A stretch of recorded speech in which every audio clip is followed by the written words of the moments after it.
오늘 계속해서 김광열 교수님 통해서 신론, 하나님 어떤 분이시냐 이 부분 같이 공부하도록 하겠습니다.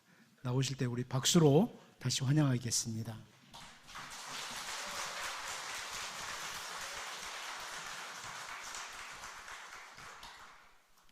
네, 감사합니다. 여러분 강의 안에 보시면은 그 첫 번째 줄에 그 신지식의 한문이 잘못됐습니다. 그 세신이 아니고 하나님 신인데 제가 이렇게 보내면은 이제 부목사님 차원에서 좀 정정이 될 줄로 생각을 했는데 안 됐더라고요. 자, 그래서 오늘 그 신론이라는 제목으로 살펴볼 텐데요. 크게 세 가지입니다. 여러분 강의 안에 3페이지 되어 있잖아요.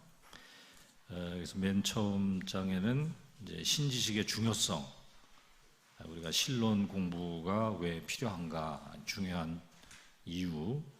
그 두 번째 페이지 보시면은 신지식, 하나님에 관한 지식의 출처, 우리가 신론의 내용을 어디서 가져오는가.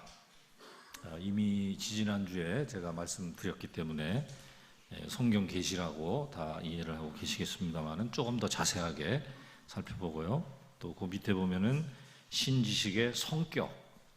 우리가 세상에도 여러 학문이 있지만은 세상의 학문하고 이 하나님에 관한 지식하고 그 성격이 다르잖아요. 어떻게 다른가 하는 것을 상기해 보고요.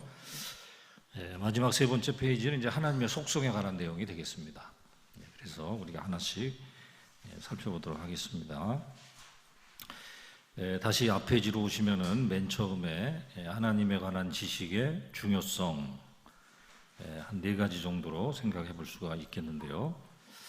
첫 번째는 이 하나님에 관한 지식은 우리 인간의 존재의 본질적인 내용이다 하는 것입니다.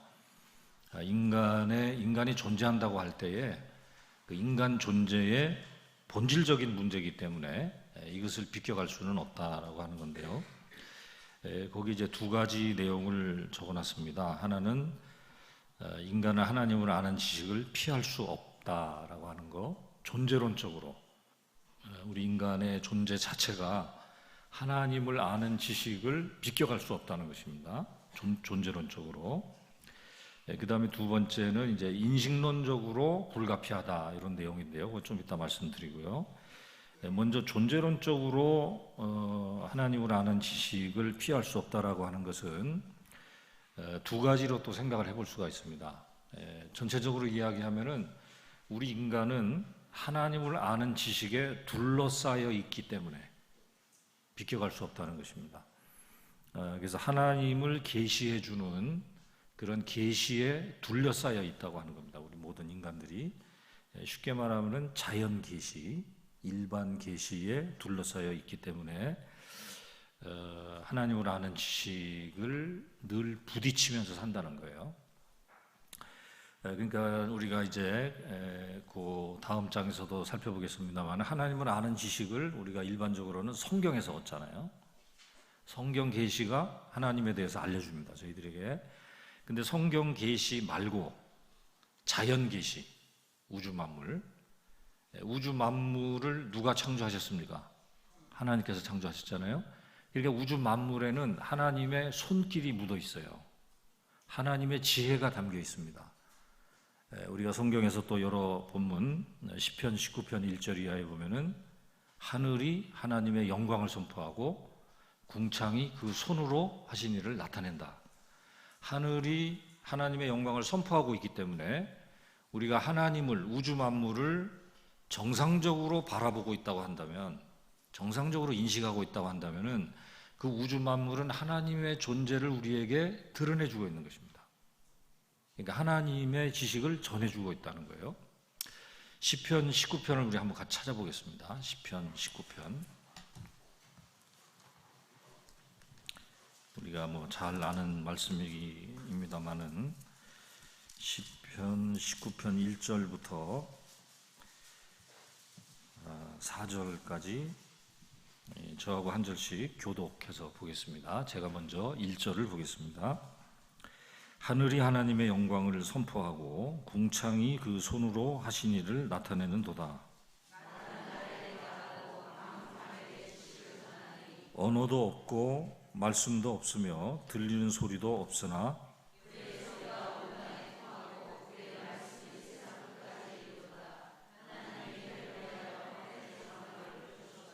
아멘. 자, 1절에 보면은 하늘이 하나님의 영광을 선포하고 있고 궁창이 그의 손으로 하신 일을 나타내 주고 있어요. 그 다음 2절에 보니까 날은 날에게 말하고 밤은 밤에게 그 지식을 전한다 그랬습니다. 그러면 이 날이 밤이 전하는 지식, 무슨 지식입니까? 하나님의 영광과 하나님의 권능과 하나님의 지혜, 이 우주 만물을 지으신 해와 달과 별과 은하수와 모든 것이 그렇게 조화롭게 태양계를 중심으로 공존하고 온 우주계가 움직이고 있는, 거기에서 표현되고 있는 하나님의 지혜, 그것이 날은 날에게 밤은 밤에게 전하고 있는 지식이라고. 3절에 보니까 언어도 없고 말씀도 없고 들리는 소리도 없지만 이 자연 만물은 4절에 보니까 그 소리가 온 땅에 통하고 그의 말씀이 세상 끝까지 이른다고 하는 것입니다. 그래서 우리가 지금 죄를 졌기 때문에 잘 못 깨닫는 거예요. 원래 에덴 동산에서 아담이 범죄하기 전에는 그것을 바로 인식을 했습니다. 지금도 성경을 통해서 중생한 영혼은 그것을 읽을 수가 있습니다. 그리고 순수한 영혼을 가질수록 더 잘 읽을 수가 있죠. 우리가 보통 그런 얘기 하잖아요. 그 우주비행사, 미국의 우주비행사 암스트롱하고 소련의 우주비행사 가가린, 두 사람을 비교를 하잖아요. 그래서 우주선을 타고 지구 위에 높이 올라왔는데 미국의 암스트롱은 크리스찬이거든요. 올라와서 탁 지구를 내려다보니까 야, 하나님이 만드신 지구가 이렇게 아름답구나, 그렇게 고백을 했는데, 소련의 이제 가가린은 이렇게 올라와 가지고 탁 보더니 야, 이렇게 높이 와도 하나님이 안 보이는구나 그랬다지 않습니까? 그러니까 우리가 믿음의 눈을 가지고 중생한 영혼은 이 자연 만물을 통해서 하나님의 손길과 하나님의 숨결을 느낄 수가 있어요. 하나님의 지혜가 드러나고 있는 겁니다. 하나님의 계시, 그것이 바로 자연 만물 속에서 전해지고 있는 내용이고, 그런 의미에서 이제 어떤 분은 이렇게 얘기했습니다. 우리 모든 사람들은 운명적으로 신학을 할 수밖에 없는 운명을 갖고 태어났다, 그 얘기를 했어요. 하나님에 관한 지식을 늘 부딪히고 있거든요. 우리가 해와 달과 별, 이 자연의 모든 나무들, 가로수들, 그 가로수가 움직인다고 하는 것은 하나님이 지금 통치하고 계시다는 거거든요. 우리 믿음의 시각에서 보면 하나님이 다스리고 계신 거거든요. 우리가 수많은 생명들이 이 지구상에 살아가고 있는데, 오늘도 제가 상암교회 오는데 비가 오고 눈이 오고 이렇게 했는데 이게 어디서 사고 날지 모르잖아요. 사실 하나님이 지켜주셔서 여기까지 온 거거든요. 제가 그렇다고 한다면 제가 여기 운전하고 온 그 사실은 하나님의 섭리를 나에게 증거해 주고 있는 겁니다. 우리가 이런 모든 자연 만물과 우리의 삶 전체가 사실은 하나님을 증거해 주고 있다는 거죠. 그래서 하나님에 관한 지식, 이것은 우리가 본질적으로 피할 수 없다. 왜냐하면 우리 모든 인간들 주변에 하나님을 전해주고 있는, 하나님에 관한 지식을 전해주고 있는 존재들에 둘러싸여 있기 때문이라고 하는 거고요. 그 다음에 또 하나는 이 자연 계시뿐만이 아니라 우리 자신이, 우리 인간이 하나님의 형상으로 지음받았습니다. 그러니까 우리 존재 자체가 하나님을 증거해주고 있는 거예요. 우리가 이 부분은 뒤에서 다음 페이지에 나오는 이제 하나님에 관한 지식의 출처를 이야기할 때 조금 더 자세하게 말씀을 드리도록 하겠습니다. 그래서 우리 인간은 이 자연 만물이 하나님을 증거해주고 있고 나 자신이 또 하나님의 형상을 지니고 있어요. 그러니까 우리 존재 자체가 하나님을 아는 지식에서 비껴갈 수가 없는 겁니다. 우리가 거부하고 있을 뿐이에요. 왜곡시키고 있을 뿐이지 그것을 비껴갈 수 없다라고 하는 겁니다. 그래서 하나님을 아는 지식은 중요하다. 자, 그 다음에 두 번째는 거기 니은에 나와 있는 내용입니다. 첫 번째는 존재론적으로 하나님을 아는 지식에 둘러싸여 있다는 것이고요. 두 번째는 인식론적으로, 요거는 이제 칼빈의 그 종교개혁자 칼빈, 기독교 강요의 1권 1장에 나와 있는 내용이죠. 칼빈이 기독교 강요 1권 1장에서 말하는 내용이 주제가 뭐냐면은 하나님을 아는 지식과 인간을 아는 지식은 불가분의 관계다 하는 것을 얘기합니다. 하나님을 아는 지식하고 내가 내 자신을 아는 거하고 두 가지가 맞물려 있다는 거예요. 그렇기 때문에 우리는 하나님을 아는 그 지식에서 비껴갈 수가 없다라는 것을 생각하게 되는 거죠.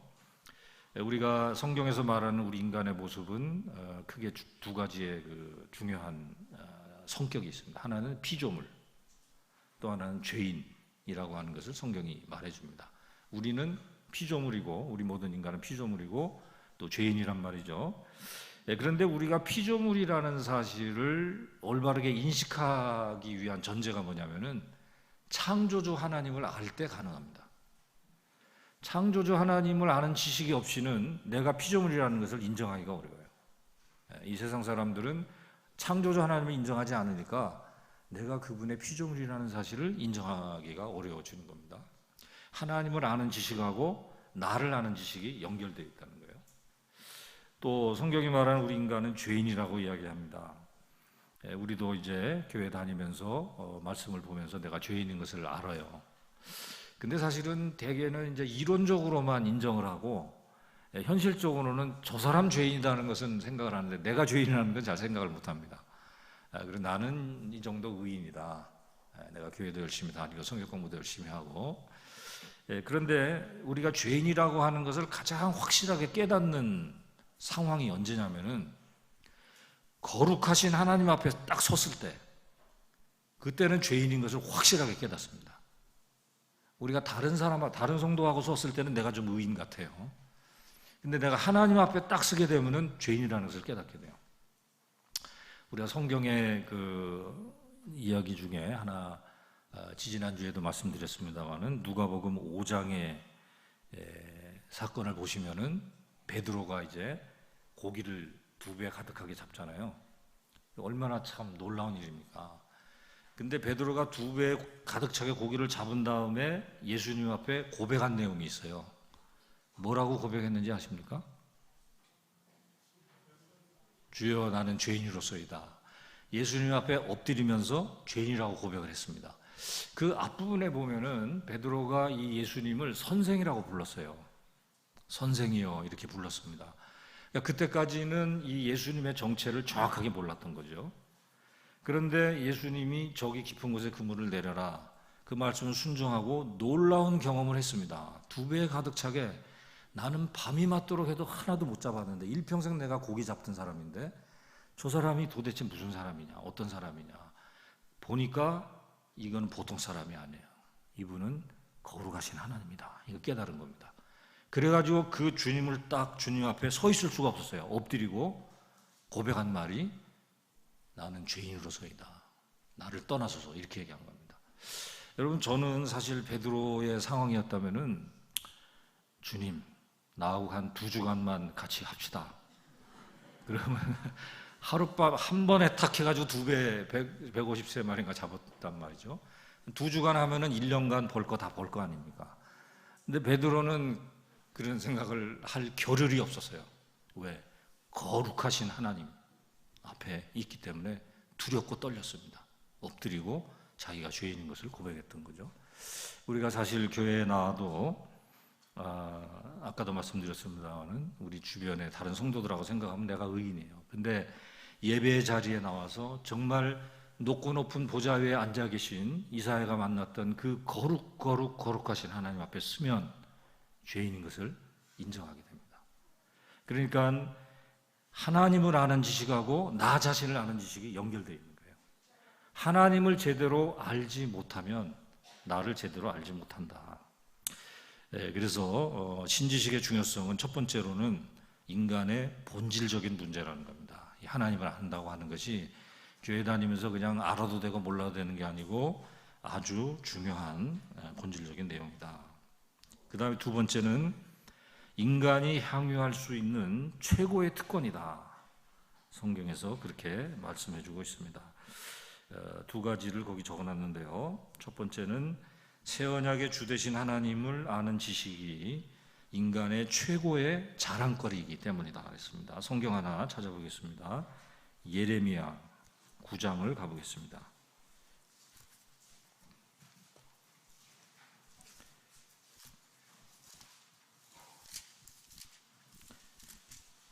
예레미야 9장 23절과 24절 누가 한번 좀 읽어주시기 바랍니다.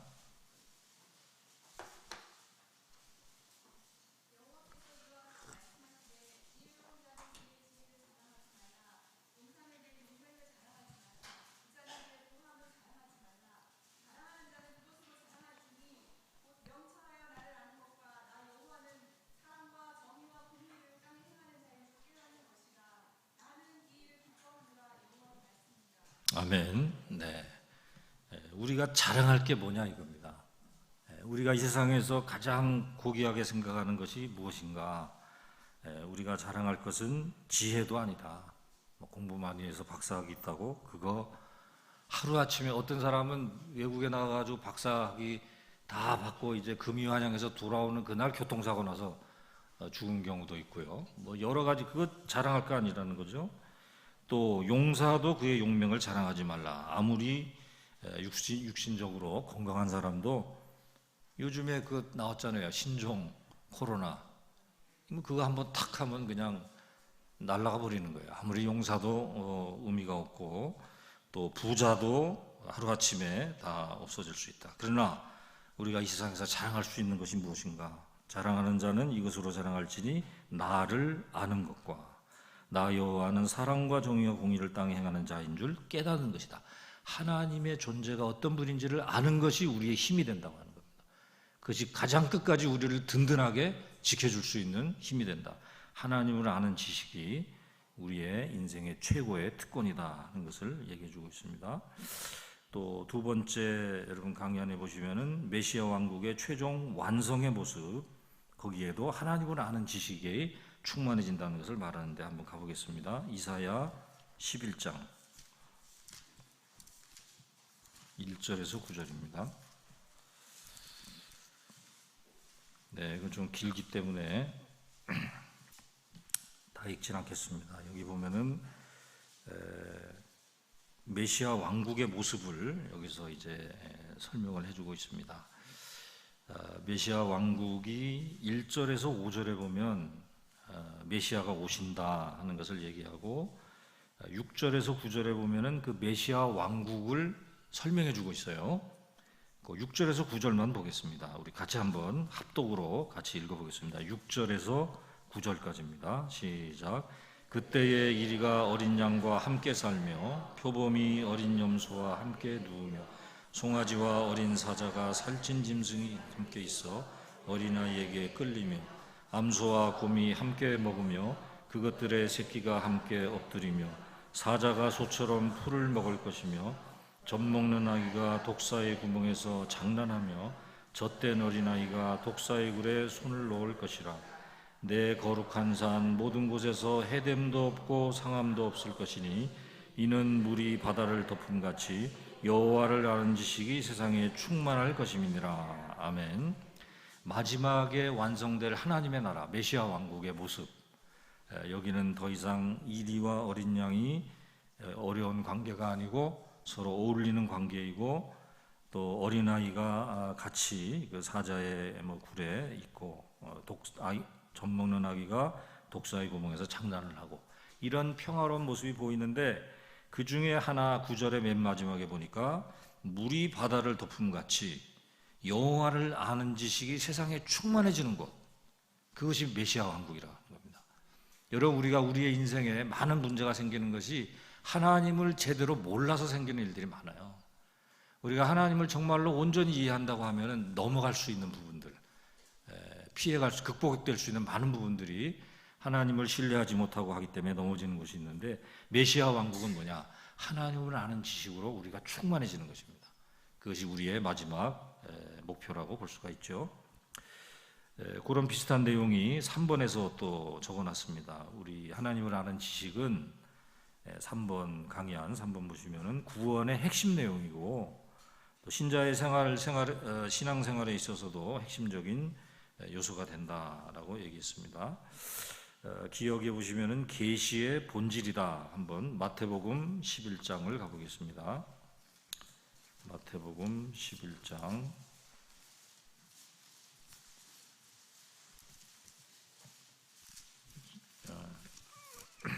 25절에서 30절입니다.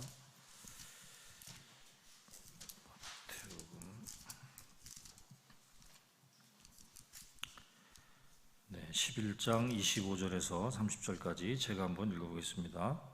그때 예수께서 대답하여 이르시되 천지의 주제이신 아버지여 이것을 지혜롭고 슬기 있는 자들에게는 숨기시고 어린아이들에게 나타나심을 감사하나이다. 옳소이다. 이렇게 된 것이 아버지의 뜻이니이다. 하나님의 계시를 얘기해 주고 있어요. 27절 내 아버지께서 모든 것을 내게 주셨으니 아버지 외에는 아들을 아는 자가 없고 아들과 또 아들의 소원대로 계시를 받은 자 외에는 아버지를 아는 자가 없느니라. 여기 그 계시를 통해서 하나님을 알게 된다 하는 것을 이야기합니다. 이 성경의 그 계시의 내용의 본질은 바로 하나님을 아는 지식을 우리에게 전달해 주는 거라고 볼 수 있고요. 또 두 번째 보면은 영생과 구원의 의미의 내용이 하나님을 아는 것이다 하는 것입니다. 요한복음 17장 3절을 보겠습니다. 요한복음 17장 3절 우리 찾아서 다 같이 한번 읽어보겠습니다. 영생이 무엇인지 말씀하는데요. 176쪽 요한복음 17장 3절입니다. 다 같이 시작. 영생은 곧 유일하신 참 하나님과 그가 보내신 자 예수 그리스도를 아는 것이니이다. 아멘. 영생이라고 하는 것은 무엇인가? 하나님을 아는 거다. 예수님을 아는 거다. 하나님을 아는 지식이 영생의 핵심인 것을 이야기하고 있고요. 또 골로새서 3장 10절을 한번 가보겠습니다. 골로새서 3장 10절 제가 읽어보겠습니다. 새 사람을 입었으니 이는 자기를 창조하신 이의 형상을 따라 지식에까지 새롭게 하심을 입은 자니라 그랬어요. 우리가 성경에서 구원받는 사건을 설명할 때 사용하는 표현 중에 하나가 새 사람을 입는다는 겁니다. 구원받는다고 하는 것은 옛사람을 벗어버리고 새 사람을 입는 것이라고 설명을 해요. 근데 여기 골로새서 3장에 보면 새 사람을 입는다는 것을 설명하면서 뭐라고 얘기하냐면은 자기를 창조하신 이의 형상을 따라 지식에까지 새롭게 되는 것이다. 새 사람을 입는다고 하는 것은 그 의미 중에 하나는 우리가 하나님을 아는 지식을 잃어버렸어요. 아담의 타락 이후로. 그랬는데 예수님을 믿고 내가 이제 하나님의 자녀가 되는 의미는, 구원받는다고 하는 의미는 우리의 지식까지 새로워지는, 하나님을 아는 지식까지 새로워지는 것을 포함하고 있다라고 하는 겁니다. 구원이라고 하는 것은 우리가 죄의 문제가 해결이 되고 우리가 죄의 권세에서 벗어나고 이런 영적인 구원의 내용이 있지만 그 중에 하나 중요한 요소는 하나님을 아는 지식에서 회복이 되는 것입니다. 그것이 구원의 의미라고 말하고 있고요. 또 골로새서 1장 10절에 보면은 신앙 성장의 중요한 요소인 것을 이야기하고요. 또 같은 내용이 에베소서 1장 17절 18절에도 있습니다. 골로새서만 보겠습니다. 골로새서 1장 10절 바로 앞에 있는 거니까 우리 같이 한번 읽어보겠습니다. 골로새서 1장 10절입니다. 시작. 주께 합당하게 행하여 범사에 기쁘시게 하고 모든 선한 일에 열매를 맺게 하시며 하나님을 아는 것에서 자라게 하시고. 신앙 성장의 의미 중에 하나는 뭐냐? 하나님을 아는 지식에서 자라가는 겁니다. 하나님을 아는 지식에서 점점 교회 다니면서 신앙생활의 횟수가 많아지면서 하나님을 아는 지식에서 자라가는 것이다. 자, 마지막으로 네 번째입니다. 여러분 강의 안에 하나님을 아는 지식이 왜 중요한가 하는 거죠. 두 가지를 얘기할 수 있는데요. 하나는 많은 신학적인 논쟁들, 오류들, 그것이 신지식이 잘못됐을 때 생긴다고 하는 것이고요. 또 하나는 우리 신앙생활에도 여러 가지 상황에서 여러 가지 부분에서 하나님을 제대로 이해하지 못했을 때 여러 가지 신앙의 오류가 발생한다고 하는 겁니다. 거기 기억하고 니은 두 가지를 적어놨는데요. 기억은 바로 신학에 관한 오류에 해당하는 것이고 니은은 우리의 신앙생활의 오류가 신지식에서 발생한다는 것을 말하고 있습니다.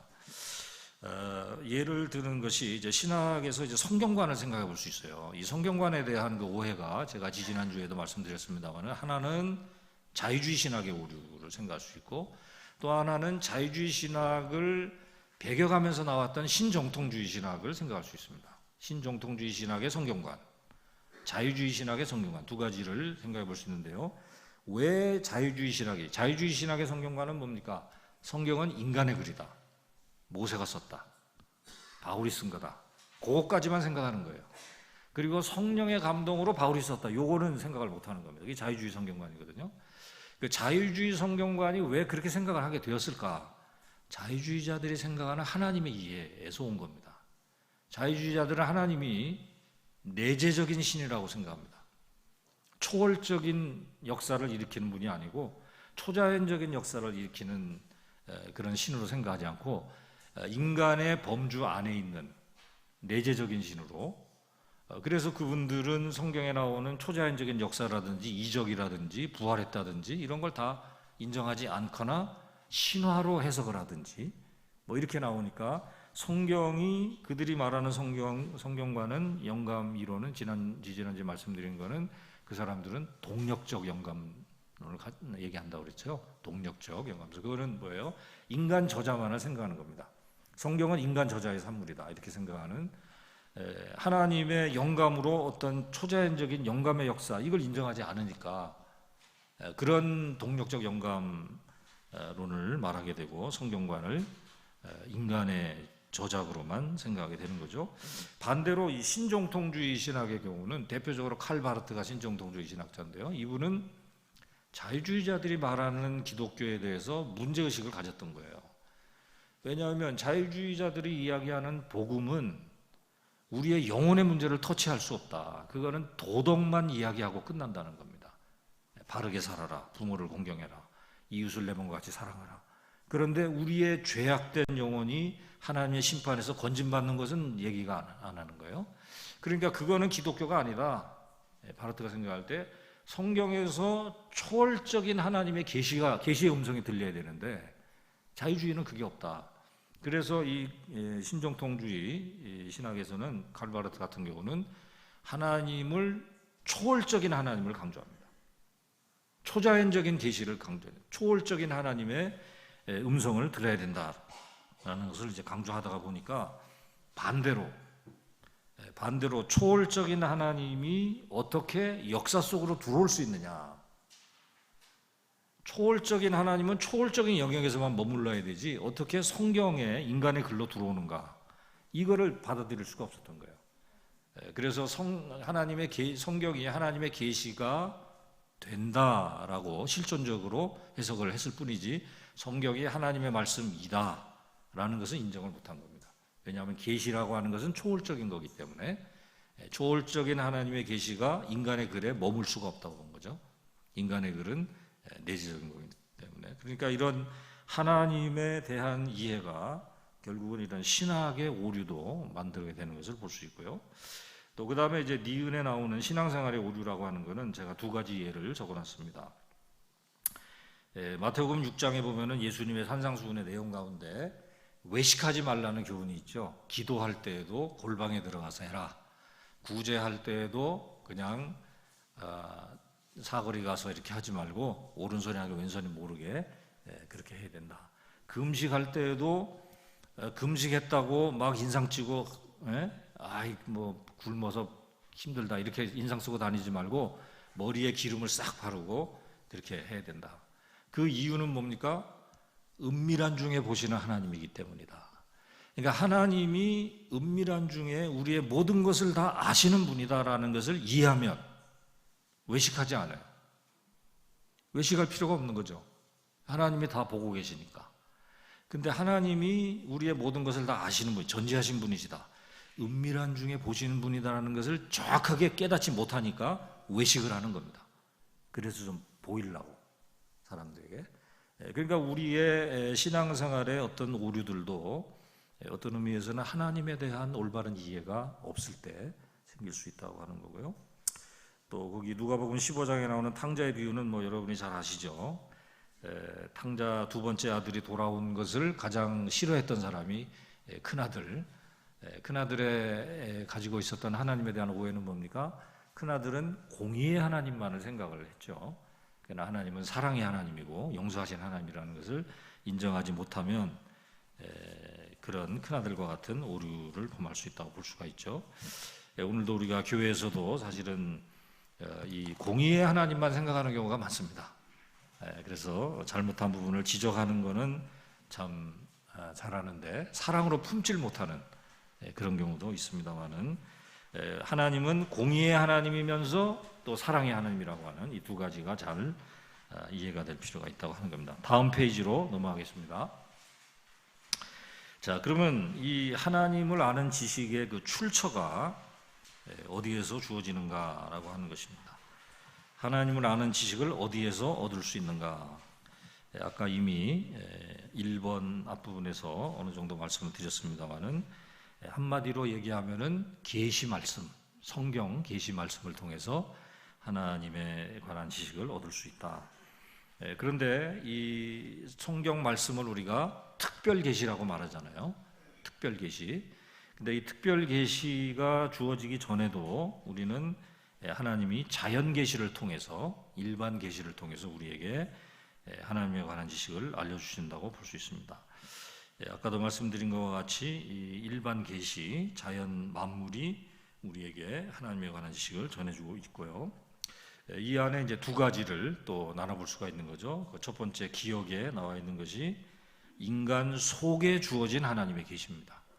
그러니까 우리 안에 우리가 하나님 형상으로 지음받았다고 하는 사실이 하나님의 존재를 우리에게 말해주고 있습니다. 내가 하나님 형상으로 지음받았기 때문에 나를 보면 다른 사람을 보면은 하나님에 관한 지식을 얻을 수 있다는 거예요. 그러니까 이거는 하나님의 형상이 무엇인지에 대한 논의하고 연결이 되는 겁니다. 하나님의 형상이 무엇인가? 우리가 뭐 여러 가지로 얘기합니다만은 창세기 1장 26절에 보면은 하나님이 아담과 하와를 지으시면서 생육하고 번성하고 땅에 충만하라, 다스리라라는 게 있어요. 통치, 우주 만물을 다스리라고 하는. 근데 하나님이 사실은 모든 우주 만물의 통치자가 되시잖아요. 그러니까 우리 인간이 통치권을 부여받았는데 그것은 바로 하나님의 형상의 중요한 한 요소를 말해주고 있는 것입니다. 그러니까 우리 인간이 가지고 있는 우주 만물에 대한 통치권, 우리 인간이 모든 것을 다스리고 만물들을 다스리고 있는 그것은 바로 하나님이 우주 만물의 통치권자라고 하는 사실을 말해주고 있다는 거죠. 하나님의 존재에 대해서 얘기해주고 있다는 것입니다. 또 우리가 일반적으로 하나님의 형상을 이야기할 때 많이 이야기하는 구절이 에베소서 4장 24절입니다. 에베소서 4장 24절에 보면 의와 진리와 거룩으로 지음을 받은 새 사람을 입어라, 그런 말씀이 나와요. 의와 진리와 거룩. 한번 찾아보겠습니다. 에베소서 4장 24절.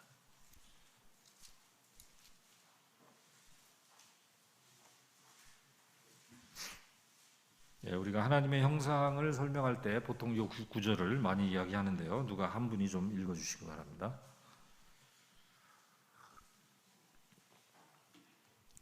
하나님을 따라 의와 진리의 거룩함으로 지으심을 받은 새 사람을 입으라. 아멘. 아까도 말씀드렸습니다마는 우리가 구원받는 의미를 설명해주는 성경의 표현 중에 하나는 새 사람을 입으라는 겁니다.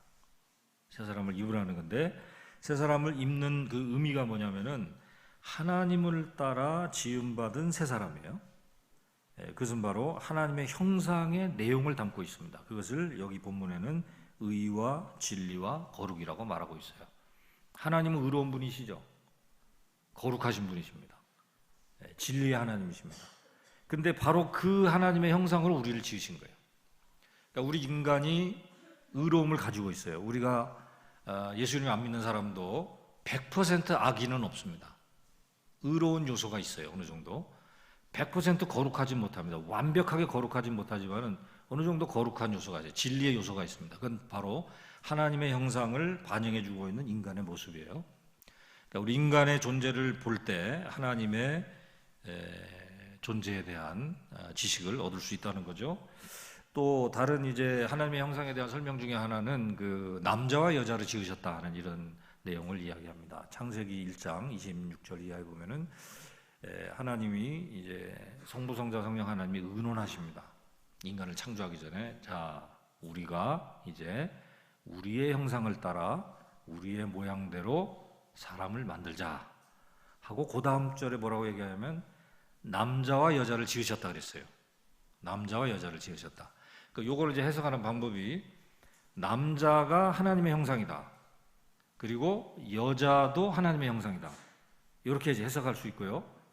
또 하나는 뭐냐면은 하나님의 형상은 남자와 여자를 합쳐서 하나님의 형상이다. 이렇게 또 생각할 수 있는 겁니다.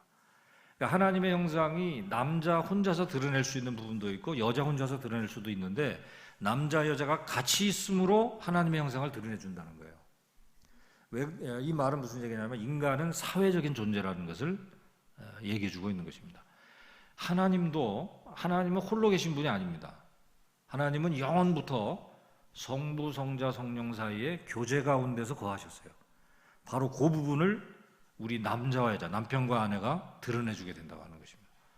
하나님의 삼위 하나님의 그 아름다운 교제, 그 영원한 교제, 그것을 우리 그리스도인 부부는 이 세상에다 표현할 의무가 있는 거죠.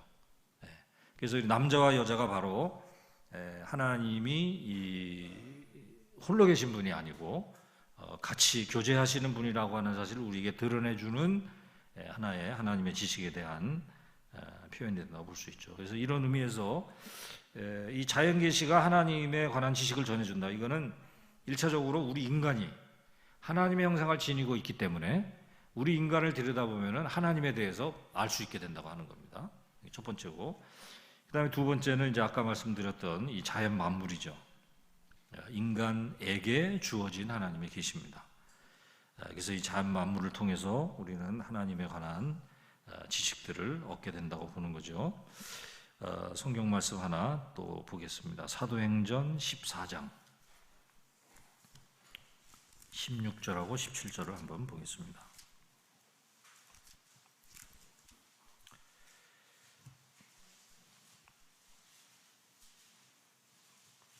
네, 누가 한 분이 좀 읽어주세요.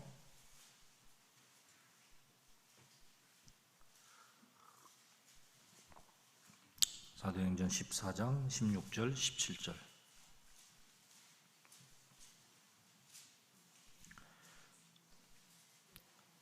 아무도 안 읽으면 제가 읽겠습니다. 하나님이 지나간 시대에는 모든 민족으로 자기들의 길들을 가게 방임하셨으나, 그 다음 17절이 중요해요. 그러나 자기를 증언하지 아니한 것이 아니니 곧 여러분에게 하늘로부터 비를 내리시며 결실기를 주시는 선한 일을 하사 음식과 기쁨으로 여러분의 마음에 만족하게 하셨느니라. 그러니까 하나님께서 하나님 자신을 이 여러 가지 자연의 현상들을 통해서 증거하셨다는 거예요. 그 구체적인 내용이 17절에 보니까 하늘로부터 비를 내리시고, 또 가을이 되면은 결실기를 주시고, 또 선한 일을 해서 음식과 기쁨으로 우리의 마음을 만족하게 하신 것. 그게 바로 하나님을 증거하셨다는 거예요. 하나님이 우주 만물을 다스리고 계시고 이 땅의 모든 사시사철이 흘러가도록 하시는, 그것이 바로 하나님이 우주 만물을, 세계의 역사를 주관하시고 섭리하신다는 사실을 증거해주고 있다는 것입니다.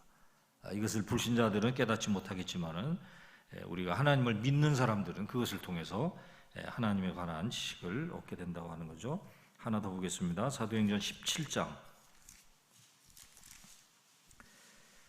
25절에서 27절까지입니다. 여기는 또 아무도 안 읽을까봐 다 같이 읽겠습니다. 25절부터 27절입니다. 시작. 또 무엇이 부족한 것처럼 사람의 손으로 섬김을 받으시는 것이 아니니 이는 만민에게 생명과 호흡과 만물을 친히 주시는 이심이라. 인류의 모든 족속을 한 혈통으로 만드사 온 땅에 살게 하시고 그들의 연대를 정하시며 거주의 경계를 한정하셨으니 이는 사람으로 혹 하나님을 더듬어 찾아 발견하게 하려 하심이로되 그는 우리 각 사람에게 멀리 계시지 아니하도다. 아멘. 네, 이 거주의 한계를 정하시고 또 뭐 연대를 정하시고 호흡과 생명과 만물을 주시는 이 모든 일들이 하나님이 하시는 거잖아요. 그렇죠? 하나님이 하시는 거 아닙니까? 우리의 생명을 유지시키시고 거주의 한계를 정하시고 이 모든 일이 하나님이 하시는 거라고 한다면 그 모든 일들은 하나님을 증거해 주고 있다는 거예요. 하나님이 그렇게 하신다고 하는 것을 우리에게 증거해 주고 있는 또 다른 중요한 증거가 된다라고 볼 수 있는 겁니다. 그래서 이러한 그 자연 계시를 통한 하나님의 지식의 전달을 조금 더 체계적으로 설명해 준 바울의 설명이 있습니다. 한번 가보겠습니다. 로마서 1장입니다. 로마서 1장 18절에서부터 23절까지.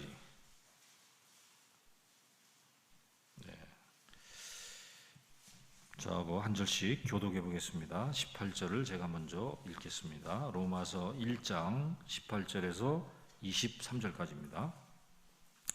하나님의 진노가 불의로 진리를 막는 사람들의 모든 경건하지 않음과 불의에 대하여 하늘로부터 나타나나니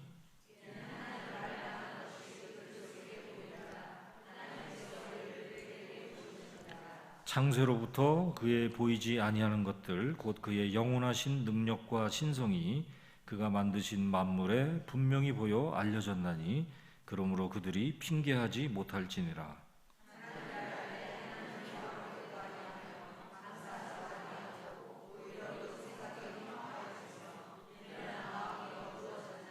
스스로 지혜 있다 하나 어리석게 되어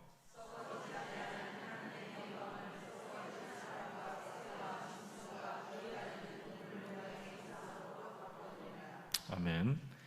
자, 이 18절에 보면은 하나님의 진노가 임한다고 이야기합니다. 하나님의 진노가 어떤 사람들에게 임한다고 얘기합니까? 불의로 진리를 막는 사람들에게 하나님의 진노가 임한다고 그랬어요.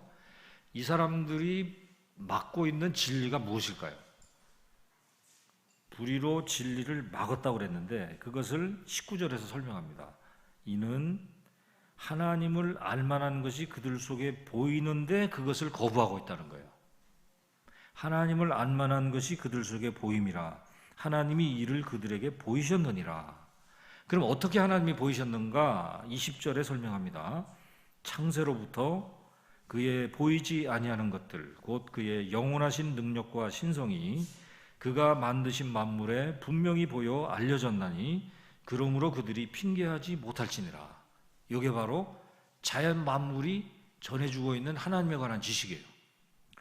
20절 다시 자세하게 보겠습니다. 창세로부터, 그러니까 하나님이 우주 만물을 창조하신 그 시점부터 이 해와 달과 별과 모든 자연 만물은 하나님에 관한 지식을 전하고 있어요. 근데 그 내용이 뭐냐면 영원하신 능력과 신성. 하나님의 해와 달과 별을 보면 하나님의 능력을 깨닫게 됩니다. 여러분 미국의 나이아가라 폭포 가보셨습니까? 나이아가라 폭포에 딱 가서 쓰면은 저절로 찬송이 나와요. 주 하나님 지으신 모든 세계. 그 웅장한 그 폭포 모습 앞에서 하나님의 능력과 신성과 영광을 보게 되는 것입니다. 여러분 그런 경험들 나이아가라 폭포 아니라도 하시지 않습니까?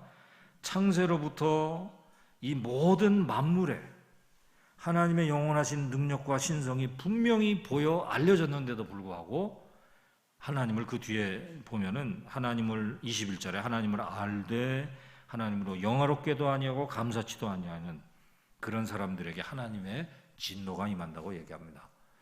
그래서 이제 어떤 신학자가 이런 얘기를 합니다. 마지막 날에 하나님의 심판대 앞에서 인류가 심판을 받는 이유가 두 가지랍니다. 하나는 지금 여기서 말하는 거. 이 자연 만물이 하나님을 그렇게 창세로부터 모든 만물에서 증거하고 있는데도 불구하고 하나님께 영광 돌리지 않은 죄. 두 번째는 예수님을 안 믿은 죄. 이 두 가지로 이제 심판받는다 이런 얘기를 합니다만은 우리가 이 하나님을 아는 지식은 첫 번째가 자연 계시입니다. 일반 계시. 그래서 우리가 칼빈도 이런 이야기를 했습니다. 이 자연 만물은 하나님의 영광을 선포하는 연극장 무대와 같다. 요즘에 우리 영화 봉 감독, 네, 뭐죠? 기생충, 네, 그 영화를 통해서 정말 우리 한국이 여러 가지 힘든 일이 많은데 용기가 나지 않습니까? 많이 힘을 우리에게 보태주고 있는데, 이 칼빈 선생님이 하신 말은 뭐예요? 이 우주 만물이 하나의 영화와 같다, 연극장과 같다는 겁니다. 근데 그 주제가 뭐냐면 하나님의 영광. 이 모든 자연 만물이 하나님의 영광을 계속 전해주고 있는, 메시지를 주고 있는 거예요. 근데 우리는 죄로 말미암아 어두워져가지고 그걸 읽지를 못하고 있는 거예요. 러시아의 그 비행사와 같이 이렇게 높이 와봐도 하나님이 안 보이는구나, 이렇게. 그러나 사실은 우리가 이 상암교회 오늘 걸어온 것 자체가 하나님의 존재를 증명하고 있는 겁니다. 하나님이 우리의 삶을 인도하신다는 것을 증거해주는 중요한 증거가 되는 것이죠. 그래서 우리가 이러한 그 모든 자연 만물이 하나님의 존재를 증거해주고 있다고 하는 하나님에 관한 지식을 얻는 중요한 자료가 된다고 하는 것인데요. 사실은 이 자연 계시나 이 일반 계시의 내용을 통해서는 우리가 하나님의 능력과 신성은 깨닫지만은 성경이 말하고 있는 구체적인 복음의 메시지는 깨달을 수가 없어요. 해와 달과 별을 아무리 들여다봐도 하나님이 삼위일체 하나님인 것을 증거해 주지는 못합니다. 그래서 하나님에 관한 지식을 우리에게 좀 더 구체적으로, 좀 더 정확하게 충분하게 알려주는 계시가 그 다음 두 번째 나와 있는 초자연 계시, 특별 계시가 되는 겁니다. 그래서 우리가 자연 계시를 통해서는 어렴풋하게 하나님의 능력과 하나님의 존재를 느낍니다. 근데 이거를 구체적으로 딱 이렇게 아다리 맞춰가지고 딱 꿰매지를 못해요. 그래서 하나님이 우리에게 주신 것이 이제 특별 계시, 성경 말씀이라고 보는 거죠. 그래서 이 특별 계시는 우리가 초자연 계시라고도 말할 수 있는데 조금 차이가 있습니다. 특별 계시와 초자연 계시는 이 초자연 계시 중에는 특별 계시가 아닌 것이 있어요. 무슨 말이냐면은 특별 계시라고 하는 것은 구원의 성격이 있는 것을 특별 계시라고 이야기합니다. 구원의 메시지가 담겨 있어야 돼요. 근데 초자연 계시 중에는 이 특별 계시의 성격이 아닌 것이 있어요. 그러니까 구원의 메시지가 담겨져 있지 않는 계시가 있다고 하는 겁니다. 그것이 여러분 강의 안에 적어놓은 타락 전 초자연 계시다, 이렇게 말해볼 수 있습니다. 거기 창세기 2장 16절 17절 적어놨죠. 이 내용이 뭡니까? 선악과를 따먹지 말라고 하는 그 하나님의 명령이죠. 근데 이 명령을 하나님이 주실 때에 인간이 범죄했습니까? 안 했습니까? 하기 전이죠. 범죄하기 전입니다. 그러니까 이 창세기 2장의 내용은 특별 계시는 아니에요. 특별 계시는 구속적인 성격이 있는 것을 말하고 있는데, 그러나 그 이후에 아담의 타락 이후에는 하나님이 주신 계시가 이 인간을 구원하는 구속적인 성격을 가지게 됩니다. 그래서 하나님이 맨 처음에 우리 범죄한 인류에게 주셨던 첫 번째 복음, 그것을 원시복음이라고 이야기합니다. 원시복음. 그 원시복음이 창세기 3장 15절 말씀이에요. 아담이 범죄하자마자 하나님이 복음의 메시지를 주신 겁니다. 한번 가보겠습니다. 창세기 3장 15절. 네, 누가 한번 찾았으면 읽어주세요. 내가 너로 여자와 원수가 되게 하고 네 후손도 여자의 후손과 원수가 되게 하리니 여자의 후손은 네 머리를 상하게 할 것이요 너는 그의 발꿈치를 상하게 할 것이니라 하시고. 아멘. 자, 여기 보면은 아담이 범죄한 이후에 하나님이 심판을 주시는데 그 심판의 내용 가운데 복음의 메시지가 담겨 있어요. 그게 이제 15절 내용이죠. 뱀에게 심판을 해주시는 내용을 자세히 보면 내가 너로 여자와 원수가 되게 하고 네 후손도 여자의 후손과 원수가 되게 한다. 여자의 후손은 누구를 가리킵니까? 예수 그리스도를 가리키죠. 이스라엘의 족보에 보면은 전부 남자, 아브라함이 이삭을 낳고 죽나가는데 중간에 마리아에게서 예수님이 나신 거 아닙니까? 여자의 후손. 예수님과 이 사탄과의 전쟁을 묘사해주고 있죠. 여자의 후손과 원수가 되는데 여자의 후손은 내 머리를 상하게 하고 너는 그의 발꿈치를 상하게 할 것이다. 십자가의 사건 아닙니까? 십자가에서 사탄이 예수님을 죽일 수 있다라고 생각을 했는데, 그러나 결국에는 예수님이 사망 권세를 깨트리시고 부활하신 거죠. 사탄의 권세를 완전히, 사탄의 머리를 상하게 했다, 이렇게 볼 수가 있는 거죠. 그래서 여기서 벌써 이 복음의 메시지가 담겨져 있는 초자연 계시입니다. 말씀으로 주셨기 때문에.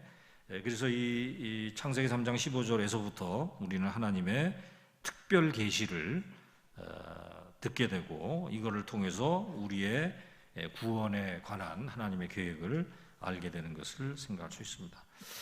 그래서 하나님을 아는 지식의 출처는 자연 계시와 특별 계시다, 이렇게 볼 수 있고요. 자, 그 다음 항목으로 넘어가겠습니다. 하나님을 아는 지식의 성격에 관한 내용으로 가보겠습니다.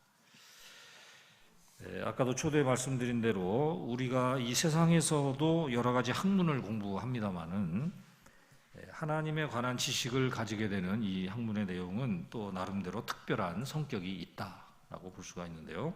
거기 5가지를 적었습니다. 첫 번째는 인격적인 관계의 지식이다라고 하는 것입니다. 하나님을 아는 이 지식은 단순히 정보를 아는 차원이 아니고 어떠한 인포메이션을 머리에 담는 그런 지식과는 좀 다르다고 하는 거죠. 그래서 하나님에 관해서만 아는 게 아니고 하나님을 아는 지식이라고 하는 겁니다. 그러니까 하나님과의 인격적인 관계가 포함되어지는 지식이다. 그러니까 우리가 사실 성경에 보면 사탄도 하나님을 아는 지식이 있습니까, 없습니까? 있죠. 근데 사탄이 가지고 있는 지식은 참된 신지식이 아니에요. 왜냐하면 하나님과의 인격적인 관계가 없습니다. 하나님을 대적하는 위치에서 하나님을 알고 있는 거죠.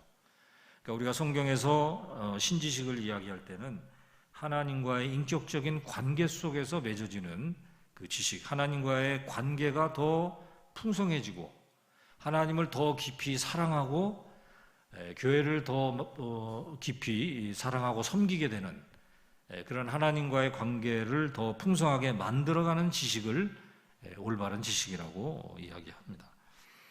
마태복음 7장 23절 이하에 보면은 거짓 선지자들이 마지막 날에 예수님 앞에 나와서 하는 대화가 있죠. 거짓 선지자들이 와가지고 주님, 우리가 이 땅에 있을 때에 예수님의 이름으로, 주님의 이름으로 귀신도 쫓아내고 병자도 고쳐내고 여러 가지 일을 했습니다. 예수님이 그 사람들에게 뭐라고 그랬습니까? 내가 너희를 도무지 알지 못한다 그랬습니다. 그러니까 예수님이 그분들을 알지 못한다 라고 얘기할 때 그 알지라고 하는 단어, 그 단어가 무슨 뜻이냐고 하는 겁니다. 예수님이 그 사람들의 이름을 모르겠습니까? 그 사람들의 고향이 어딘지 모르겠습니까? 그 사람들이 어느 교회에서 신앙생활 했는지 모르겠습니까? 그분들의 머리카락도 다 세시는 분이신데요. 일평생 헌금 얼마 했는지도 다 알고 계실 겁니다. 그러나 예수님은 내가 너희를 도무지 알지 못한다 그랬어요. 그러면 여기서 말하는 알지라는 단어는 다른 뜻이라는 거죠. 지식적인 알을 이야기하는 게 아니에요. 제가 문재인 대통령 안다라고 얘기를 하면요, 저는 문 대통령 아는데 문 대통령 절 몰라요. 그러니까 혼자서 인터넷 통해 가지고 문 대통령이 고향이 어딘지, 나이가 몇 살인지, 뭐 성격이 어떤지 알고 있는 거예요. 제가 그분과 관계가 없는 겁니다. 우리가 하나님을 아는 지식이라고 얘기할 때는 그런 관계성이 포함된다는 거예요. 인격적인 관계. 그러니까 하나님이 삼위일체 하나님이고 하나님의 존재 증명을 다 철학적으로 신학적으로 다 설명한다고 해도 그 하나님을 모를 수가 있다는 거예요. 베드로와 같이 그분 앞에 무릎을 꿇고 나의 주 하나님, 도마와 같이 고백할 수 있는 그런 그 인격적인 관계의 지식이 포함되어져 있는 지식이 하나님에 관한 참된 지식이라고 하는 거고요. 그 다음에 두 번째 항목에 보면은 유한성을 이야기합니다. 우리가 하나님을 아는 지식을 가지게 될 때 내가 가지고 있는 지식은 하나님 자신이 하나님에 대해서 가지고 있는 지식과는 달라요. 차이가 나요. 하나님은 하나님 자신에 대해서 완벽한 지식을 가지고 계십니다. 제가 가지고 있는 지식은 유한한 거예요. 인간의 차원에서 가지고 있는 지식이에요. 그러니까 우리가 하나님을 완벽하게 알지 못합니다. 온전하게 다 알지 못해요. 그러나 내가 알고 있는 하나님에 관한 지식은 틀린 것은 아니에요. 참된 지식입니다. 왜? 하나님이 알려주셨기 때문에. 하나님이 알려주신 것에 근거해서 가지고 있는 지식입니다. 그래서 하나님에 관한 지식은 두 번째가 유한한 지식이다. 유한성을 가지고 있다라고 말하는 거죠. 그 내용은 3번의 내용하고 연결이 됩니다. 세 번째 성격은 구속 계시사적으로 특징지어진 지식이다. 이렇게 얘기를 했는데 뭐 이렇게 복잡하게 얘기할 게 아니고 간단히 말하면 성경 계시를 따라서 형성되어진 지식이라는 거예요. 우리가 하나님에 관한 지식은 우리가 어떻게 세워가느냐라고 하는 겁니다. 철학적으로 공부해가지고 하나님에 관한 지식을 세워갑니까? 어떤 뭐 토론을 통해서 지식을 세워갑니까? 우리가 다른 뭐 인간의 종교적인 경험을 통해서 하나님에 관한 지식을 세워갑니까? 그게 아니고 우리가 가지는 하나님에 관한 올바른 지식은 성경을 따라서 세워간다는 거예요. 성경 계시를 통해서 하나님에 관한 지식이 올바르게 세워져 간다는 것입니다. 중세의 그 신비주의자들 중에는 그 하나님을 아는 그 지식의 그 방법에 대해서 나름대로 이제 제안을 한 경우가 있는데요. 그 방법이 뭐냐면은 부정의 방법이에요. 부정하는 겁니다. 그래가지고 인간의 존재를 부정해가지고 인간의 존재의 성격을 부정해가지고 하나님의 속성을 말하는 겁니다. 예를 들면 우리 인간은 유한한 존재잖아요. 그러므로 하나님은 무한하신 분이다. 이렇게 말하는 겁니다. 우리 인간은 가변적인 존재잖아요. 우리는 바뀝니다, 자꾸. 그러므로 하나님은 불변하신 하나님이다. 이런 식으로 설명하는 거예요. 근데 이 방법에 대해서 우리가 이제 문제를 제기할 수 있는 거예요. 방금 제가 말씀드린 이 항목에 의하면은 문제가 됩니다. 왜? 하나님의 존재를 인간에서부터 찾아가는 거예요. 인간의 존재의 성격을 부정해가지고 하나님을 설명하는 거거든요. 그럼 이것이 정말로 하나님을 설명하는지 안 하는지를 보장할 수가 없어요. 그러나 우리가 성경을 통해서 아는 것은 이 성경은 누가 주신 겁니까? 하나님이 주신 거잖아요. 그러니까 이거는 확실한 하나님이 진실하신 분이시고 의로우신 분이시기 때문에 거짓된 정보를 주실 리가 없습니다. 그래서 우리가 성경 말씀을 믿으면은 성경 말씀을 통해서 하나님에 관한 참된 지식을 얻게 되는 겁니다. 그런데 내가 알고 있는 이 하나님에 관한 지식은 하나님이 하나님 자신을 아는 것과 같이 완벽한 지식은 아니라는 거예요. 하나님이 우리에게 알려주신 것만큼 우리는 알게 된다고 하는 거죠. 그래서 이제 그러한 부분을 이제 조금 설명하는 방법 중에 하나가 그 다음 항목에 나와 있는 유비적 지식이라고 하는 내용입니다. 우리가 하나님에 관한 지식의 그 성격 중에 하나를 유비적 지식이다 이런 표현을 쓰는데 이 유비적이라고 하는 말의 의미는 일의적 의미하고 다의적 의미의 중간이라고 생각하시면 됩니다. 일의적이라고 하는 것은 영어로는 유니보칼 knowledge라고 말하는데요. 일의적이라고 하는 것은 하나님의 이해하고 하나님의 개념하고 우리 인간의 개념하고 똑같다는 거예요. 그러니까 예를 들어서 하나님이 사랑이다라고 우리에게 말씀하신다고 할 때 나는 사랑이다, 나는 사랑의 하나님이다라고 얘기할 때 그 사랑의 의미, 하나님이 생각하는 사랑의 의미하고 내가 하나님은 사랑이다라고 이제 제가 인간 차원에서 얘기를 해요. 내가 생각하고 있는 사랑의 의미하고 하나님이 나는 사랑이다라고 말할 때 그 의미 두 가지가 똑같다. 그러면 일의적 knowledge라고 말합니다. 그런데 하나님이 사랑이다라고 말하는 그 의미하고 내가 사랑이다라고 말할 때하고 완전히 다르다. 겹치는 게 없다. 그러면 이것은 다의적 지식이라고 말합니다. 근데 일의적 지식이라고 말할 때는 문제가 있어요. 초월적인 하나님이 문제가 됩니다. 하나님이 초월적인 분이 되지 못해요. 하나님의 존재하고 우리 인간의 지식하고가 같은 차원이 되어버리는 거예요. 그러나 우리가 이해하는 하나님은 초월적인 분이시잖아요. 하나님의 지식이 우리의 지식하고 똑같은 차원이 될 수가 없거든요. 그래서 일의적이라고 하면은 범실론적인 오류가 발생한다고 봅니다.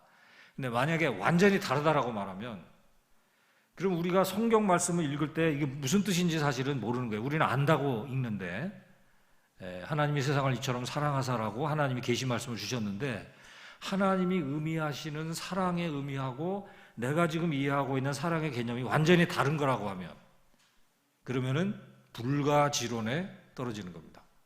하나님에 대해서 알 수가 없는 거예요. 우리가 하나님에 대해서 뭐 하나님의 속성을 이야기하고 하나님은 공의의 하나님이고 사랑의 하나님이고 여러 가지 얘기 다 하지만은 그거는 결국은 우리 인간 차원에서 말하고 있는 거예요. 그리고 하나님이 가지고 계신 실제적인 공의와 사랑의 그 개념과는 다르다, 완전히 다르다 하면은 우리가 하나님을 모르는 겁니다, 사실은. 불가지론의 오류에 떨어지게 되는. 그래서 그렇게 일의론이나 다의론은 문제가 있고 유비적인 관계다, 이렇게 얘기하는 겁니다. 하나님에 관한 지식은 우리의 지식하고 100% 동일한 것도 아니고 완전히 다른 차원도 아니고 겹쳐 있다는 거예요. 겹쳐 있다라고 하는 거예요. 그 중간이 겹쳐 있는 관계라는 거죠. 그래서 우리가 하나님의 그 의미를 100% 이해하지 못하지만은 하나님이 계시해 준 것만큼 그 안에서는 우리가 하나님이 사랑이라는 것을 이해하고 있다는 겁니다. 그거는 올바른 이해라고 하는 거예요. 왜냐하면 하나님의 계시가 진실한 계시이기 때문에, 우리가 하나님이 주신 계시를 믿을 수 있기 때문에, 그런 차원에서 우리가 하나님에 관한 지식은 유비적인 지식이다, 중첩되는 부분이 있는 내용이다, 이렇게 보고, 그 유비적인 성격이 어디에서 이제 확인이 되냐면 성경에서 확인된다고 봅니다. 사실 유비적인 관계라는 게 좀 철학적인 개념인데, 철학자들이 말하는 그런 의미로 해석은 하면 안 되고, 유비적인 지식이라는 의미는 쉽게 말하면 성경이 말한 대로 이해한다, 이렇게 생각하면 됩니다.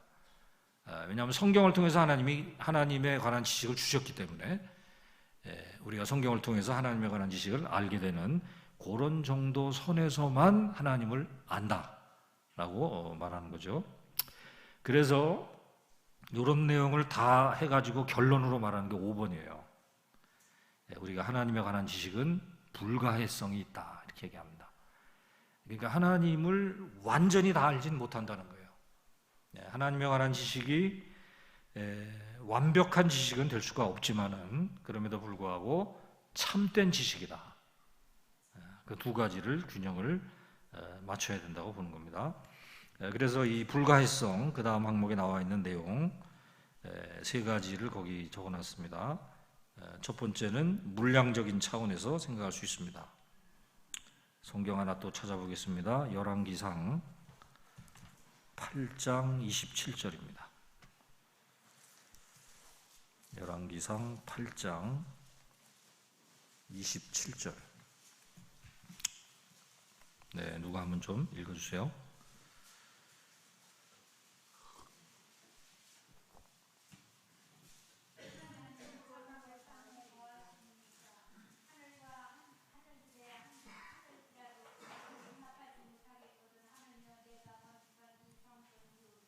아멘. 솔로몬이 성전을 딱 지어놓고 하나님이 이 성전에 거하셨으면 좋겠다는 생각을 가졌는데, 사실은 가만 생각해 보니까 하나님은 광대하신 하나님이시거든요. 하늘들의 하늘이라도 포용할 수 없는 그분이 어떻게 내가 지은 성전에 머물 수가 있겠습니까? 그런 이야기를 하고 있는 거죠. 그러니까 우리가 사실은 하나님, 우리가 지금 여기서 신론을 이야기하고 있는데, 하나님에 관해서 이야기하고 있는데, 우리 인간은 유한한 존재 아닙니까? 그러니까 인간의 유한한 지식 속에 하나님의 존재를 어떻게 다 말할 수가 있겠습니까? 안 된다는 거죠. 하나님의 존재 자체가 물량적으로도 광대하신 분이시기 때문에 이 불가해성을 얘기하게 되고, 두 번째는 인식론적인 차원에서도 하나님이 가지고 계신 그 전지하신 지식을 우리가 어떻게 다 우리 머리에 담을 수가 있겠습니까? 그러니까 불가해적인 성격이 있다라고 말하는 거죠. 성경 하나 더 보겠습니다. 로마서 11장 33절에서 36절까지 내용인데요. 이 로마서 11장의 내용은 선택교리를 바울이 가르치고 있는 내용입니다. 우리 기독교의 교리 중에 힘든 내용 중에 하나가 선택교리입니다. 그리고 또 여러분들이 그 초신자들에게 만나서 이야기할 때 상당히 어려움을 겪는 교리 중에 하나가 선택교리입니다. 바울도 나름대로 9장에서부터 11장까지 선택교리를 설명을 했어요. 근데 설명을 다 하고 난 다음에 마지막에 내리는 결론입니다. 여기 나와 있는 33절에서 36절까지 우리 같이 한번 읽어보겠습니다. 시작. 깊도다 하나님의 지혜와 지식의 풍성함이요 그의 판단을 헤아리지 못할 것이며 그의 길은 찾지 못할 것이로다. 누가 주의 마음을 알았느냐? 누가 그의 모사가 되었느냐? 누가 주께 먼저 드려서 갚으심을 받겠느냐? 이는 만물이 주에게서 나오고 주로 말미암고 주에게로 돌아갑니다. 그에게 영광이 세세에 있을지어다. 아멘. 사도 바울이 선택교리라고 하는 참 설명하기 어려운 주제를 다 말하고 난 다음에 마지막에 내린 결론입니다.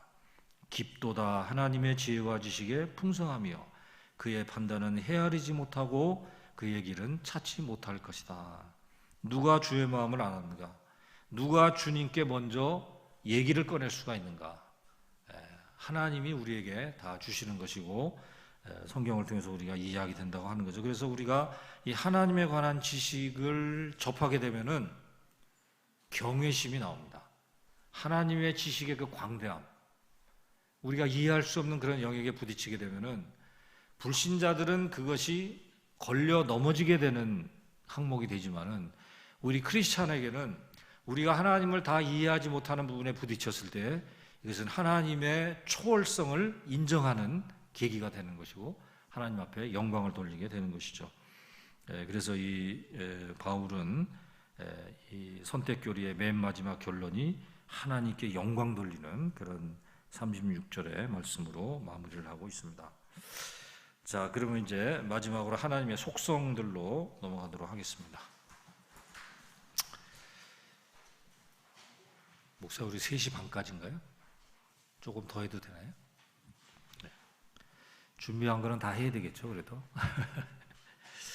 자, 하나님의 속성이 여러 가지가 있는데요. 거기 한 4가지만 말씀드려 보겠습니다. 첫 번째는 하나님의 자존성이라고 우리가 보통 얘기하죠. 하나님은 스스로 계신 분이시다. 이 하나님의 자존성에 대한 설명은 출애굽기 3장 14절에서 하나님이 그 모세를 부르실 때 처음으로 알려주신 이름입니다. 모세가 하나님의 부름을 받아가지고 내 백성을 애굽에서 데리고 나와라 사명을 주시는데 모세가 가만 생각해 보니까 내가 이스라엘 백성들에게 가가지고 이런 이야기를 꺼내면은 너 누가 보냈냐? 네가 보낸 신의 누구냐? 이름이 뭐냐? 물어볼 겁니다.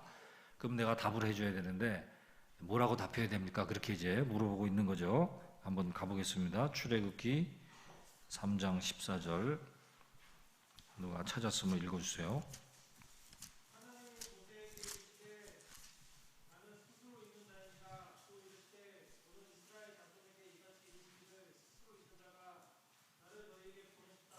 아멘. 네, 하나님 말씀하시기를 나는 스스로 있는 자니라 이렇게 얘기했습니다. 하나님의 존재의 근원이 하나님 자신에게 있다는 겁니다. 여러분 이 세상의 모든 존재는 다 의존적인 존재입니다. 여러분 스스로 이 땅에 존재하는 분이 없어요. 부모님이 계셔야지 존재합니다. 여러분 중에 부모님 없이 이 세상에 오신 분 손 들어보세요.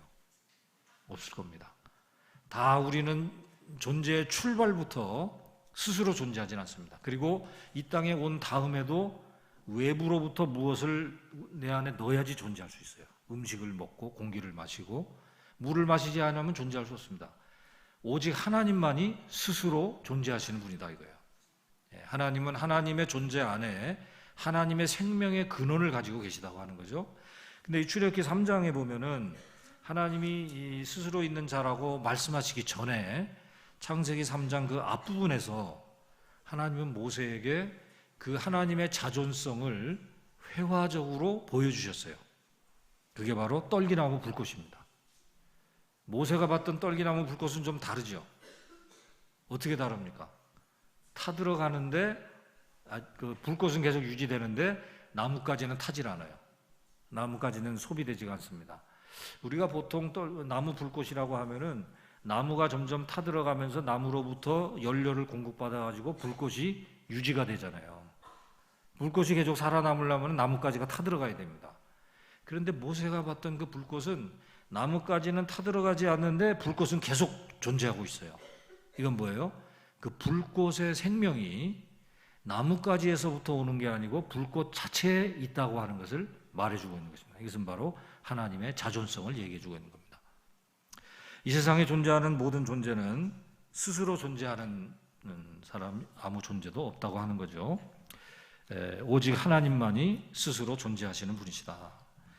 그 자존성을 조금 더 말씀드리면은 여러분 강의 안에 적어놓은 대로 네 은혜 보니까요, 세상의 어떤 종류의 존재 방식으로도 분류될 수 없는 존재이다. 이 세상에는 뭐 여러 가지 존재들을 구분할 수 있는 방식이 있습니다. 뭐 파충류, 뭐 여러 가지 양수를 분류합니다만은 하나님은 그 어떤 인간이 만들어 놓은 분류 방식에도 대입될 수가 없는 존재라고 하는 거예요. 오히려 하나님이 그 모든 존재 방식을 결정하시는 분이시다고 하는 겁니다. 하나님이 모든 이 땅의 존재를 만드신 분이기 때문이라고 하는 거죠. 또 그 다음에 디귿에 보면은 자존하신 하나님의 그 의미는 하나님은 영원한 현재다 하는 것을 말해주고 있다고 하는 것입니다. 성경 하나 또 보겠습니다. 계시록, 요한계시록 4장 8절입니다.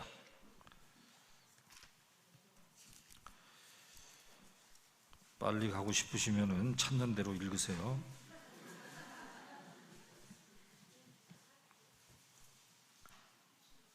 (4장 8절)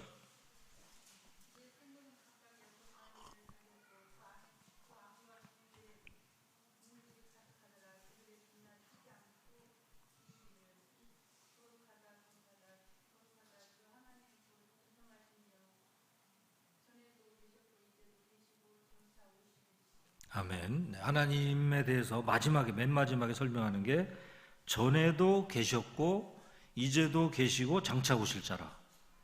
계속 이 사실은 하나님은 영원한 현재라고 하는 것을 말하고 있는 것입니다. 하나님은 스스로 존재하시기 때문에, 스스로 존재하신다는 말의 의미는 하나님의 존재는 외부의 어떤 존재나 현상에 의해서 영향받지 않는다는 거예요.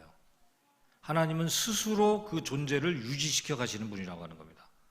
그러나 우리 다른 모든 인간들은 상황이 바뀌면 우리 존재가 바뀝니다. 우리 날마다 뭐 세포도 바뀌고 뭐 여러 가지 키도 크고 뭐 늙어가고 이렇게 바뀝니다만은 하나님에게는 그게 없다는 거예요. 과거, 미래, 현재 이런 게 차이가 없다는 거예요. 어제도 계시고 전에도 계셨고 이제도 계시고 장차 오실지라. 항상 is, 영어로 is, 항상 현재라고 하는 것입니다. 그 말이 바로 하나님은 스스로 존재하시기 때문에 그렇다고 볼 수가 있는 거죠. 자, 그 다음에 네 번째 항목에 보시면은 우리가 이 하나님의 자존성은 이러한 의미에서 예배의 동인이 된다, 이런 말을 해볼 수가 있습니다. 자존자라고 하는 말은 바로 하나님이 초월자이시고 모든 존재의 근원이 되신다고 하는 것을 말해주고 있기 때문에 우리가 이 자존하신 하나님을 분명히 깨닫게 되면은 그분께 우리가 경배드리는 마음이 생깁니다. 절대자이시기 때문에 그분밖에 의지할 분이 없는 거죠. 가변적인 인간들은 의지할 수가 없습니다. 믿을 수가 없어요. 불변하신 하나님, 스스로 계신 그분만이 우리의 유일한 의지의 대상이 되는 겁니다. 미국의 그 대각성 운동의 신학자로 우리가 조나단 에드워드를 이야기하는데, 이 조나단 에드워드가 대각성 운동 때 그 당시에 많은 그 부흥 운동을 겪으면서 썼던 책이 참된 그 신앙의 정서에 관해서 책을 쓴 게 있습니다. 근데 그 중에 그 두 가지를 이야기하는, 많은 사람들이 뭐 종교적인 체험을 했어요. 근데 그들이 겪었던 그 종교적인 체험이 어떤 때 보니까 좀 가짜 같기도 하고 그러거든요. 그래서 뭐 부흥 집회 할 때 가서 보니까 뭐 방언도 하고 예언도 하고 했는데 그 다음날 월요일날 시장에 나와서 하는 거 보니까 막 세상 사람들과 똑같이 막 싸우고 막 그러거든요. 그러니까 야, 어저께 저 사람이 막 방언하고 예언한 게 정말 성령의 역사인가, 이런 생각을 했습니다. 아이들도. 그래가지고 그 두 가지로 나눴어요. 정말로 성령의 역사인 경험들, 하나는 가짜 경험들, 이렇게 했는데 그 중에 하나가 뭐냐면요, 예배 드릴 때 우리가 예배 드리는 목적이 뭐냐라는 겁니다. 내가 예배 드리는 목적이 예배를 드림으로써 무엇을 얻어내려고 드리면은 그거는 아니다. 내가 예배 드리는 목적이 그분이 하나님이시기 때문에, 그분이 영광의 왕이시기 때문에, 그분이 자존하시는 절대자이시기 때문에 예배 드린다면 그 진짜다. 그게 진짜 신앙의 정서라고 이렇게 얘기를 했습니다. 그러니까 우리가 이 하나님의 자존성은 우리의 예배의 동인이 됩니다. 내가 뭐 예수 믿고 어려움을 겪었다 하더라도, 대학에 떨어졌다 하더라도 그분이 하나님이시기 때문에 예배 드리는 거죠. 자존하신 분이시기 때문에, 나의 모든 것을 받을 수밖에 없는 절대자이시기 때문에 드리는 거죠. 그래서 예배의 동인이 된다. 자, 그 다음에 무한하신 하나님. 우리가 이 하나님의 무한성은 몇 가지 차원에서 볼 수가 있는데요. 여기서는 두 가지만 보겠습니다. 하나는 시간적인 차원입니다. 하나님이 무한하시다. 하나님이 무한하시다라고 하는 것을 시간적인 차원에 적용시키면은 무슨 의미를 말할 수 있습니까? 영원하신 것을 말할 수 있죠. 시간적으로 무한하시다는 것은 영원하시다는 것을 말하고 있는 겁니다. 또 하나님이 공간적으로 무한하시다. 그 무엇을 말할 수 있습니까? 광대하심, 하나님의 편재성을 이야기할 수 있습니다. 그래서 거기 무한하신 하나님 속에 두 가지를 적어놨습니다. 영원성하고 또 광대하심, 이 두 가지를 살펴볼 텐데요. 먼저 그 영원성을 간단히 보겠습니다. 여러분들이 참 너무나 열심히 들어주셔서 제가 가능한 한 시간 안에 끝내도록 이렇게 노력을 하겠습니다. 우리가 이 하나님의 영원성을 생각하게 되면은 사실은 우리 인간의 유한성을 느끼게 됩니다. 사실은 우리가 우리의 머리로 영원하신 하나님을 담기가 어려워요. 유한한 머리이기 때문에. 여러분 이 자리에 어르신들이 많이 계신데 젊은 학생도 좀 보이긴 하네요. 우리가 이제 어린아이들이 자랄 때 부모님들이 하는 얘기 중에 밤에 꿈을 꿨는데 벼랑에서 뚝 떨어지는 그런 경험을 하게 되면은 뭐라고 얘기합니까? 키가 큰다 그러잖아요. 근데 한번 그 장면을 한번 생각해 보세요. 여러분들이 꿈을 꾸시다가 낭떠러지에서 지금 떨어지고 있어요. 근데 아직 바닥에 닿지 않았습니다. 떨어집니다. 지금 계속 떨어지고 있어요. 계속 떨어지고 있습니다. 생각해 보세요. 뭐 좀 갑갑하죠? 빨리 바닥이 닿았으면 좋겠죠? 우리가 유한한 존재이기 때문에 그렇습니다. 계속 떨어진다고 생각해 보세요. 뭔가 좀 몸이 좀 갑갑해요. 빨리 뭐 머리가 깨지도록 바닥에 빨리 닿아서 끝났으면 좋겠는데 계속 떨어진다고 하는 것은 지금 영혼을 향해서 가고 있는 겁니다. 영혼의 개념을 지금 머리에 생각하고 있는 거죠. 그러니까 그거는 좀 우리 유한한 존재이기 때문에 어렵다고 하는 거죠.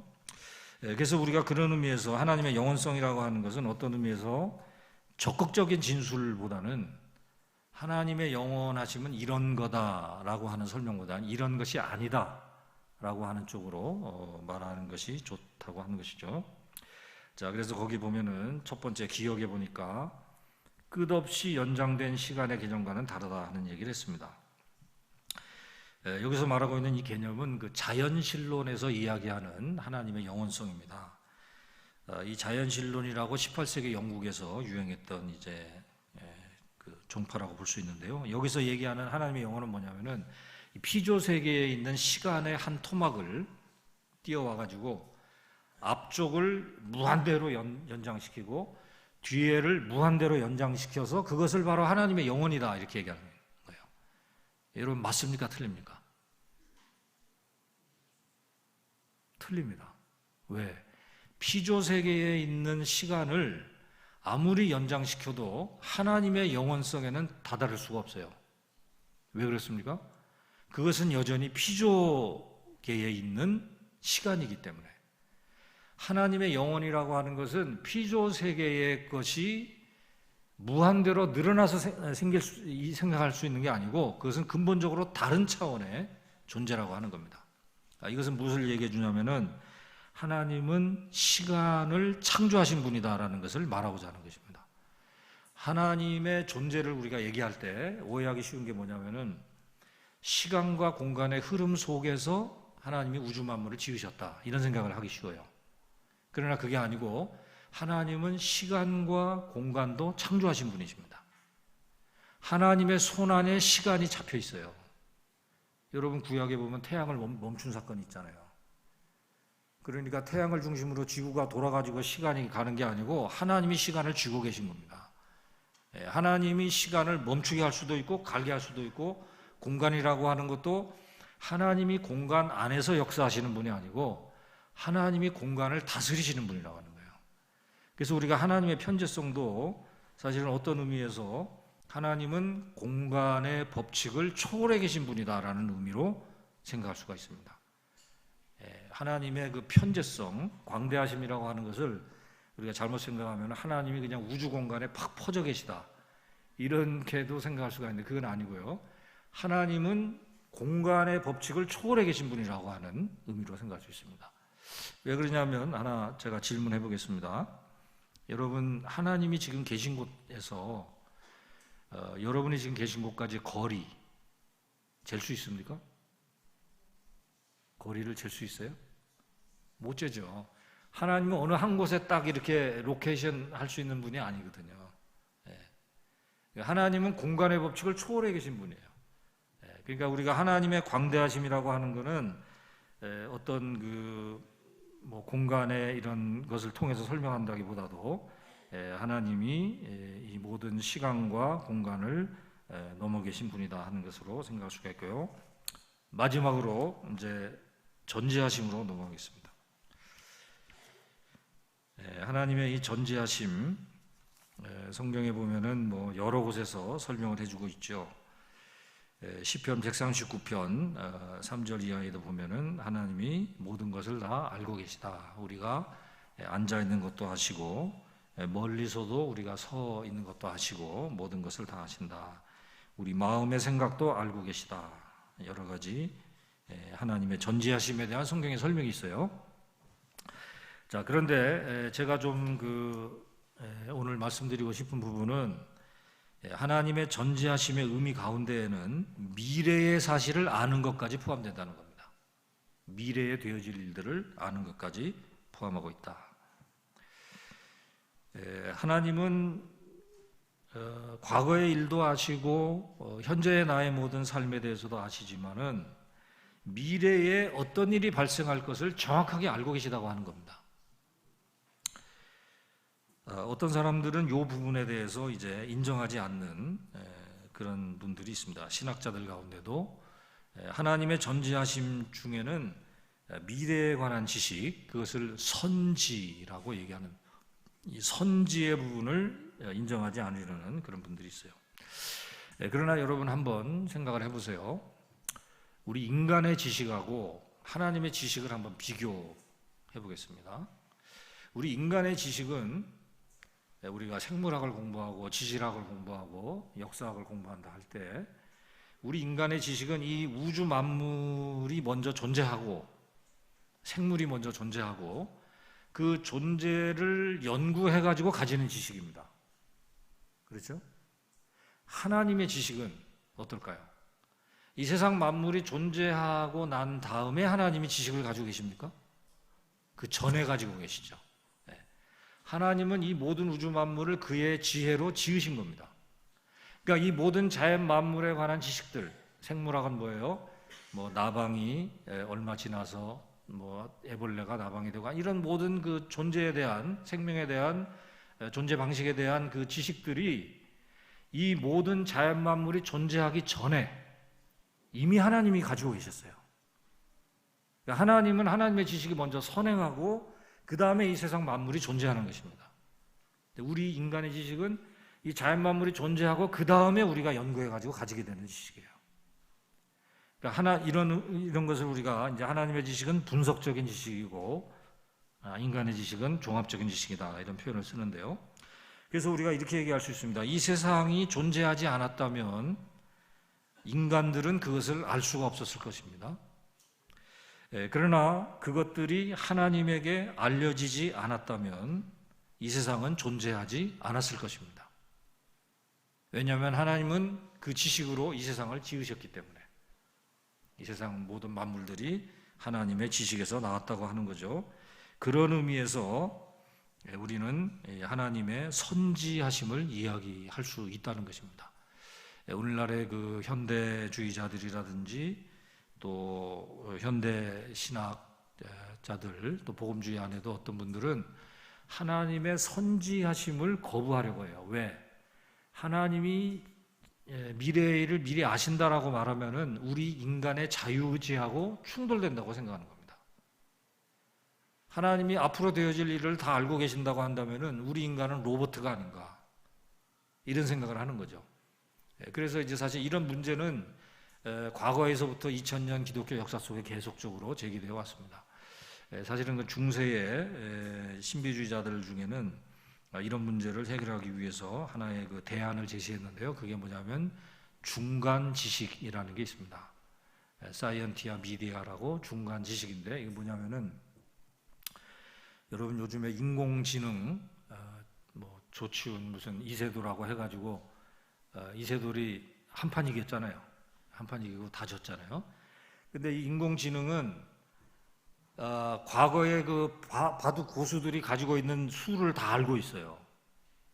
그래서 바둑을 이제 둔다고 하면은 이세돌이 이제 여기다 까만 점을 놓으면은 인공지능은 그 다음에 어디다 막을 것이다. 그럼 이세돌이 거기다 막으면 내가 그 다음에 여기다 막는다. 이 수를 계산하고 두는 거 아닙니까? 근데 이제 고수하고 하수의 차이가 뭐예요? 하수는 한 두세 수밖에 못 봐요. 그리고 그냥 그 다음에 생각 못하고 두는 겁니다.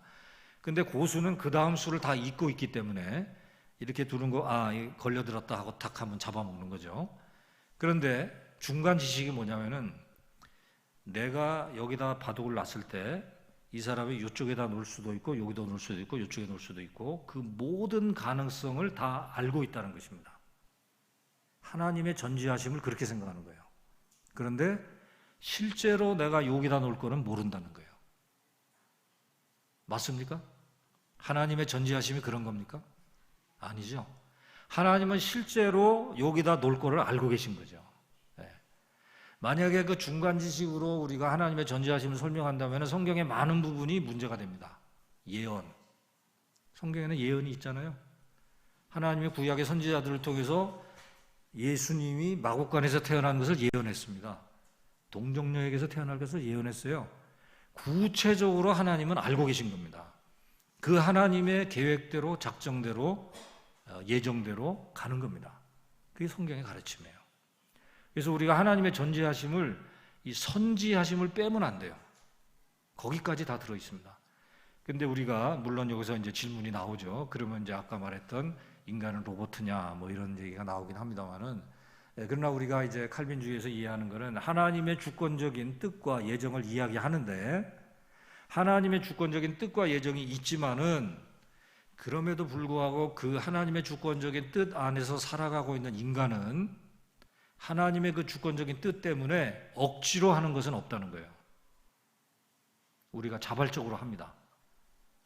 이 쉬운 예가 요셉의 경우에요. 요셉. 창세기 50장이나 거기 보면은 요셉이 이제 애굽의 총리로 갔을 때 형들이 찾아오잖아요. 형들이 찾아와가지고 처음에는 요셉이 정체를 감추고 있다가 나중에 이제 내가 누구다 밝힙니다.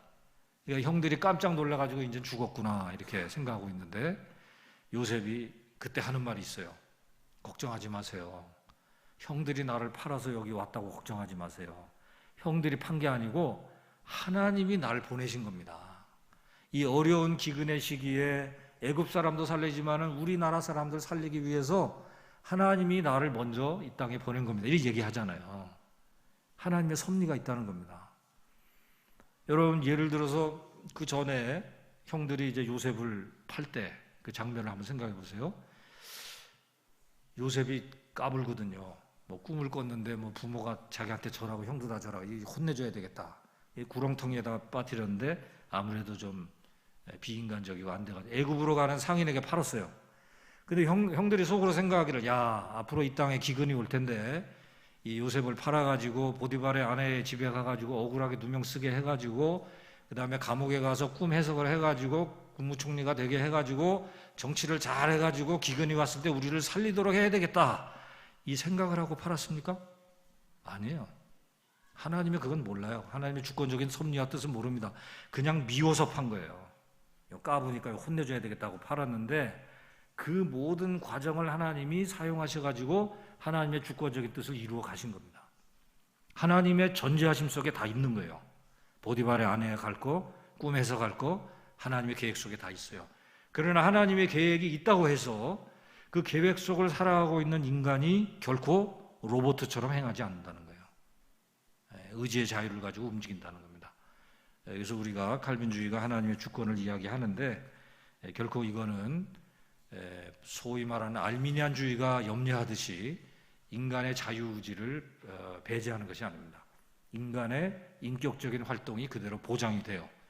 근데 그것을 하나님이 들어서 사용하셔가지고 하나님의 주권적인 뜻을 이루어 가신다라고 볼 수 있는 겁니다. 그래서 전제하신 하나님 안에는 선지까지 포함되어 있다라는 것입니다. 2분 지났습니다. 한번 기도하고 마치겠습니다. 하나님 아버지, 죄악으로 영원히 죽었던 저희들을 살려주시고 하나님을 알게 하여 주신 것을 감사합니다. 우리가 앞으로 남은 생애 가운데 하나님을 아는 지식에서 더 깊이 자라날 수 있도록 우리 모든 상암교회 성도님들 한 사람 한 사람 붙잡아 주시옵소서. 예수님의 이름으로 기도하옵나이다. 아멘. 강의해 주신 교수님께 박수로 감사하겠습니다.